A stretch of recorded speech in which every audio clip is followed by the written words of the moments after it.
¡Hey! Pensaban que iba a haber un screamer, ¿verdad? Pues me complace anunciarles que en este video no habrá de esas cosas. ¿Quién soy yo para estar usando eso en pleno 2020? Si agarré desprevenido al menos a uno, que por favor me lo haga saber en comentarios. Ahora bien, ¿por dónde iba este video? ¡Ah, sí!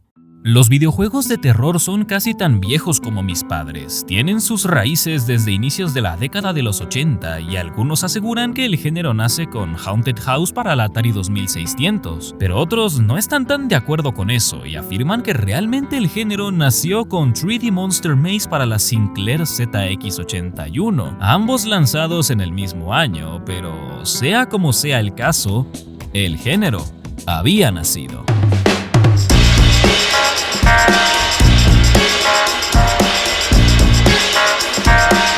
Los primeros videojuegos de terror no contaban con una atmósfera inmersiva ni tampoco con esa constante sensación de peligro como los juegos actuales, pero con lo que sí contaban, y era aquello con lo que podían ser catalogados como auténticos videojuegos de terror, era con el factor del susto.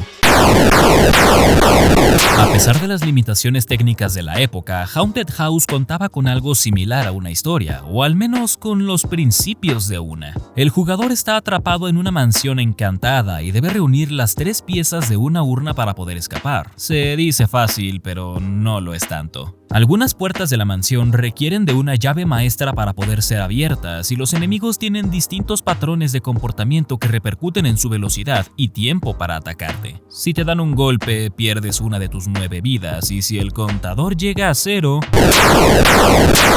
el juego tiene que volver a empezar. Aún con todas sus innovaciones en aquellos años, lo que más se recuerda de Haunted House hoy en día son esos sustos que los jugadores se llevaban cuando uno de los enemigos entraba en su campo de visión. Los efectos visuales y de sonido que acompañaban a estos monstruos rompen la calma que el jugador consiguió tras no haber visto a ninguno en varias habitaciones. Es un acelerón momentáneo, una explosión de adrenalina que nos coloca en un estado de alerta casi instantáneo, un recurso que a día de hoy se sigue utilizando. Cuando un videojuego busca asustar al jugador, lo hace mediante emociones intensas, sí, pero también repentinas. Es como si llegaras del trabajo siguiendo tu rutina habitual y de repente tu novia te dice que está embarazada para posteriormente hacerte saber que todo fue una bromita. Este tipo de sustos son momentáneos y en los videojuegos se consiguen mediante eventos inesperados, apariciones sorpresivas o incluso cambios abruptos en la jugabilidad. Pero si los experimentas una y otra vez, pues el miedo se pierde. En Five Nights at Freddy's asumimos el papel de un guardia de seguridad en una pizzería, donde tendremos que mantener vigilados a los animatrónicos mediante cámaras y si alguno de ellos está al alcance, podemos cerrarle la puerta directamente en la cara. El juego te da las herramientas necesarias para mantener la calma y si aprendes a usarlas correctamente vas a poder progresar, pero si no lo haces, pues ya te comiste el jumpscare. Con esto creo que se entiende cuando un videojuego solo tiene la intención de asustar. Solo es eso, una emoción momentánea, algo que no dura más de 5 segundos y con eso dicho nos preguntamos ¿qué es lo que de verdad hace que sintamos miedo?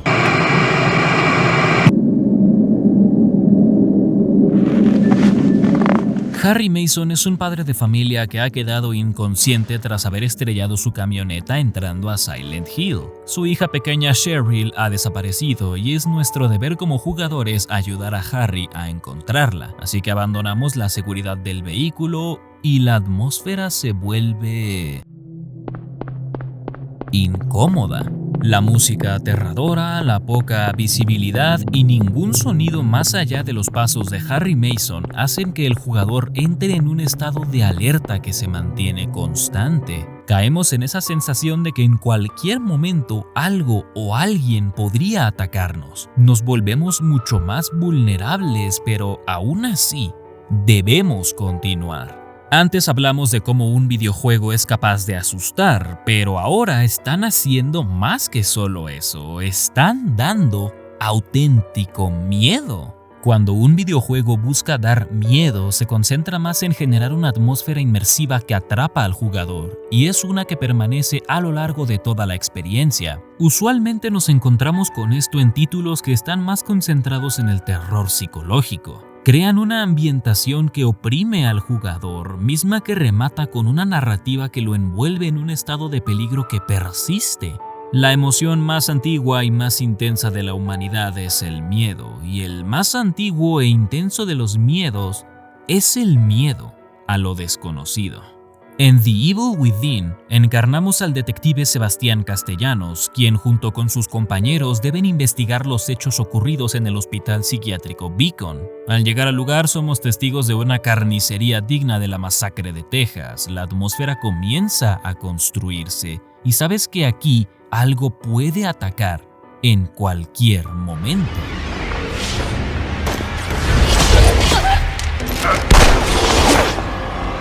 Y el momento llega.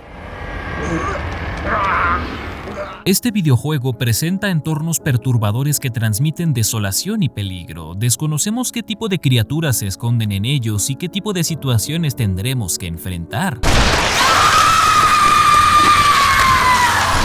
Bueno, esta última sí es más como un jumpscare.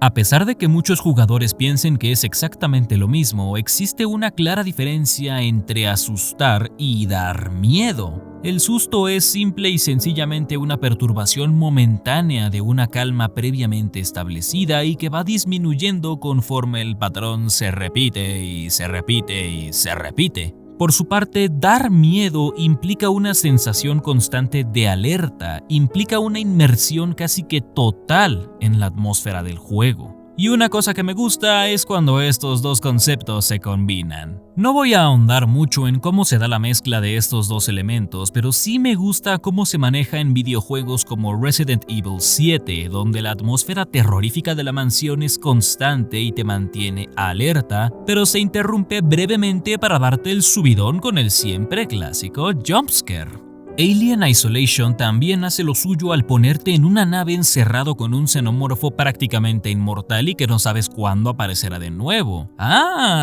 Pero cuando aparece... Please open. Please let me save. Okay, cutscene. We're safe. Hasta Poppy Playtime se ha visto embarrado con un poco de esta combinación. Estás completamente solo en una fábrica de juguetes sumergido en la sensación de que algo puede estar al acecho, y dicha sensación se hace realidad cuando el monstruo come galletas en tiempos de hambre, se te aparece y comienza a perseguirte para poder meterse algo al estómago. ¡Ay, cómo me encanta el terror!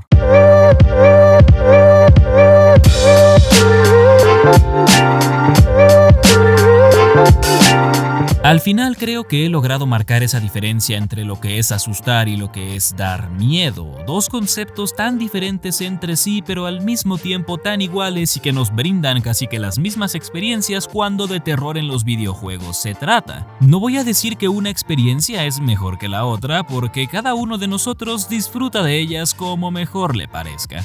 Dar miedo se refiere a permanecer en ese estado de peligro constante provocado por una atmósfera inmersiva, mientras que, por su parte, asustar es...